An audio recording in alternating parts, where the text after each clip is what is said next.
Good morning, good afternoon, good evening, wherever you are. My name is Larissa Shelkin. I am from Global STEM Education Center.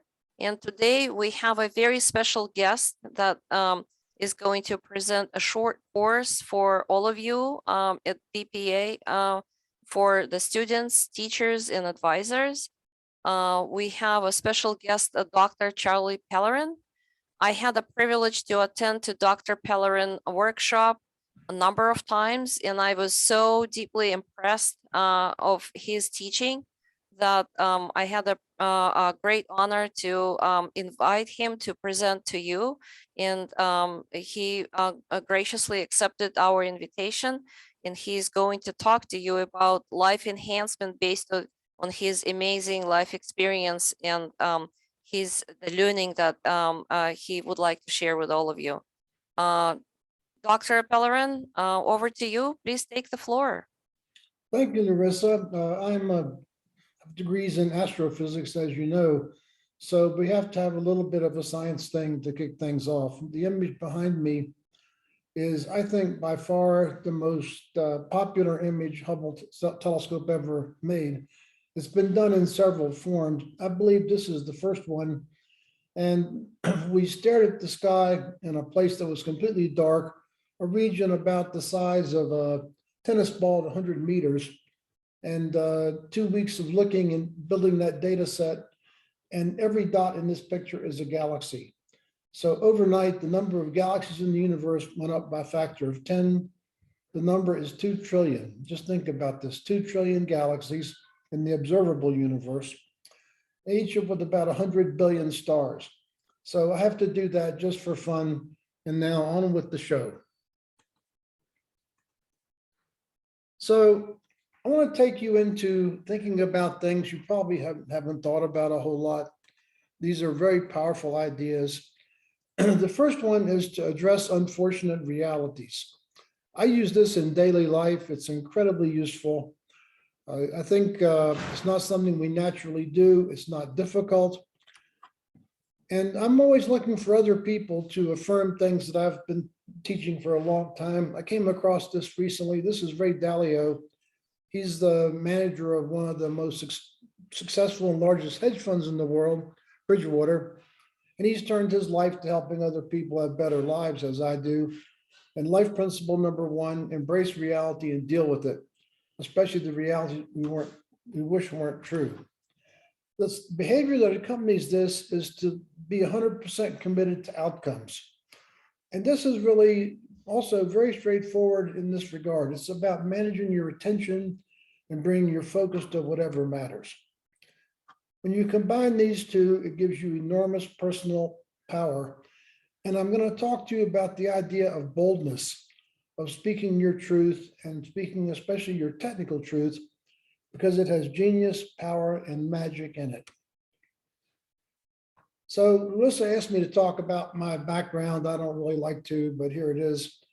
What's fun is that I don't remember anyone ever saying they thought I would amount to anything, teachers or anybody, maybe my father. So if you don't get this from people, don't let it bother you. Just go do your thing. In my 20s, I was very fortunate. I was an inventor. I patented a magnetometer working for NASA. It was very successful and actually made me a lot of money. In my 30s, I was a scientific researcher in the Laboratory for High Energy Astrophysics, a very prominent research laboratory in NASA. In the 40s, I became NASA's director of astrophysics. I was managing somewhere between $1 to $3 billion a year in space systems. Hubble Space Telescope is the one you know the best.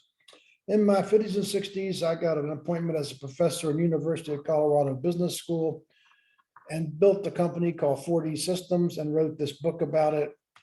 And now I can't believe I'm this old. I'm in my late 70s, encouraging leaders and enriching lives. So it's been a life of great good fortune. I was lucky to join NASA during Apollo, and those of us that were there then, we see the world differently. And just about the time I joined, a cabin fire on the launch pad killed 3 crew members. This was a hard thing for all of us. The the Gene Kranz is one of my favorite people. By the way, he's a big fan of our work. He's been the flight controller on all the famous NASA missions, and he gathered his team after this disaster to discuss accountability.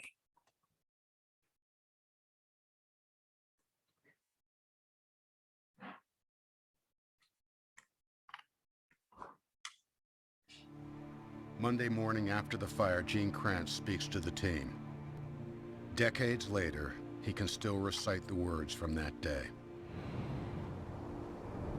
Spaceflight's terribly unforgiving of carelessness, incapacity, or neglect.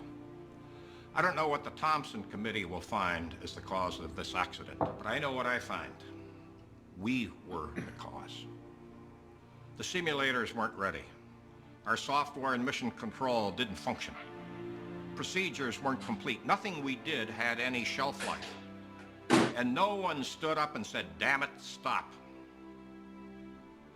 Now, from this day forward, mission control will be known by two words: tough and competent. Tough meaning we will never again shirk from our responsibility because we're forever accountable for what we do or what we fail to do. Competent will never again take anything for granted. We'll never stop learning. When you leave here today, you will write these two words, tough and competent, on your blackboard, and they will never be erased. They will serve as a constant reminder to the sacrifice of Grissom, White, and Chaffee. That's all.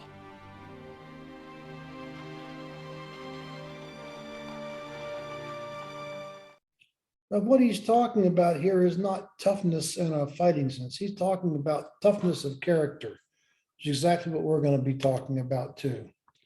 So in your toolbox, we're going to first start with how to address and mitigate unfortunate realities. How do you do this? Well, the way I like to do this is think like a physicist, which is how I'm trained.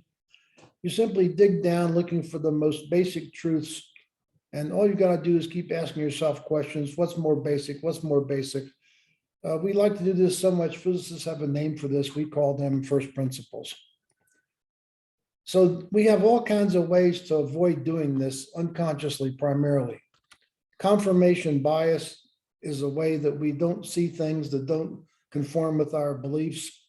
You got to fight to overcome this. This is really powerful force. The collective minds of tribes. Humans are tribal through and through. Another word for this that psychologists like, not necessarily my favorite, is groupthink. You see it in how people react to sporting events, religions, nationalism, the news you choose to watch. We all watch the news that reinforces what we already believe, and finally the political parties. And another thing called projection, where our own views project so powerfully on the scene, that's all we see. This is effectively in play anytime you ascribe motivations to anybody. You may have seen this very well-known clip of people who don't see don't see a gorilla in a suit because they're following a basketball. We're very trained to follow movement. This is called inattentional blindness. This is really fascinating. The Dunning-Kruger effect. On the scale down here is our competence in something. This goes from none to high. This is our confidence. So people can be very highly incompetent and have very high competence. You'll see some of this in prominent political figures. I'll leave you to figure out who that is. So even in studying physics, you start off, it looks pretty easy. You start to realize this is damned hard and you feel less confident. Then finally, as you begin to truly master it, you get your confidence back again. And finally, just plain old denial, an unconscious way we just avoid looking at the truth. The second thing that accompanies this is a mindset, 100% commitment. Now, this is also rather straightforward. It's about managing your attention. Again, it's the same kind of thing. And so you bring your attention to what's important and focus it there, and ignore all the noise, all the demands for you to do something else, as we see in this little cartoon. So this is a quote from ancient India. When you're inspired by some great purpose, all your thoughts break their bonds. Your consciousness expands in every direction and you discover yourself to be a greater person than you ever dreamed possible. This is what I call the focus state, the mindset of 100% commitment. I was working with some sports team in the Netherlands a couple of years ago, and they told me, oh, we do this all the time. In sports, it's called perception regulation. So I asked them, how does this work? They said, well, what we think of is this in layers. The inner layer is me and the other players on the field. That's all we see. The next layer is the referees or umpires. We only see them when they insert themselves into our sort of attention. Next level is the other players on the bench and the coach. Next layers is the fan in the stands. So we have this incredible focus. That's how we can win the game. Without that, we lose. Here's a little example from a popular movie where a pitcher reaches a crucial point in the game and he faces the batter and uses his own expression for this. He calls it clear the mechanism to move into this state. So let's watch him do this, get into the state of focus where the crowd tunes out and nothing there but him and the batter.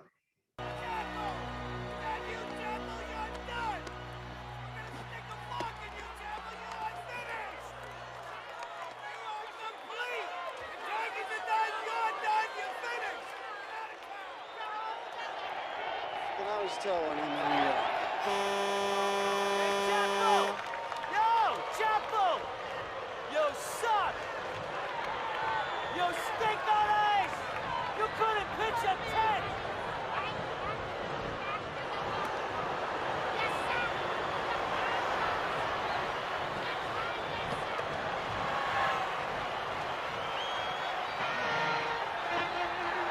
clear the mechanism. Clear the mechanism.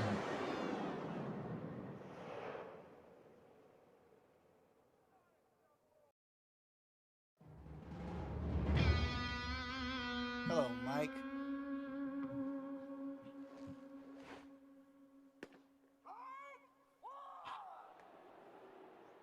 He throws the strike. So let's think about how able we are to choose the mindset that we want. This is Viktor Frankl. He wrote this while he was in a concentration camp during World War II. Everything can be taken from a person but one thing, the last of human freedoms. To choose one's attitude, I like the word mindset better. It's a synonym in any given set of circumstances. So should you do this, and when should you commit yourself to a course of action, especially when powerful others are resisting? I got some of this from Elon Musk talking about why he formed an electric car company when everybody told him it was futile. Are the benefits significant enough to proceed if the likelihood of success is low? Yes, he's going to change transportation forever. Is it the right thing to do? Whose interests are being served? It's the right thing for the world because it helps us with climate science. He never did this for himself. Even today, as a billionaire, he lives quite an ordinary life. Is he competent to undertake this? He's got the background in finance and physics, yes.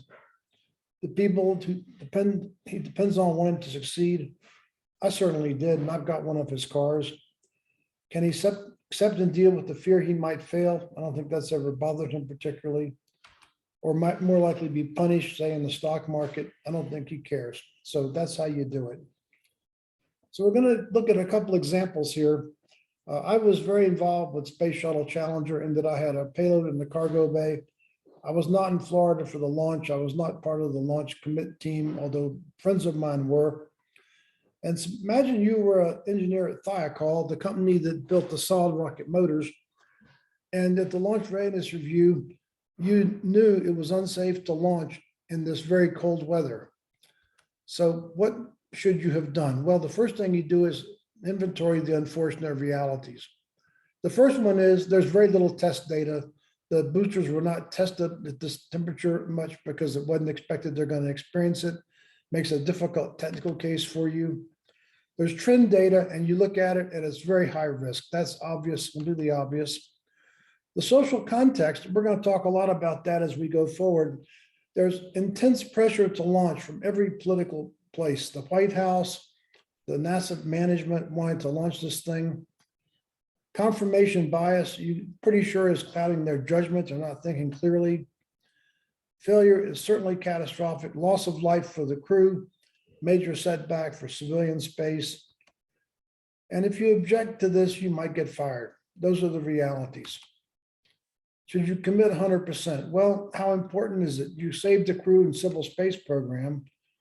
Is it your interest or someone else? No, it's interest of the crew, the agency, the best interest of humans. Are you competent? Because nobody understands the system better than you. How about the people that care about you, care about this?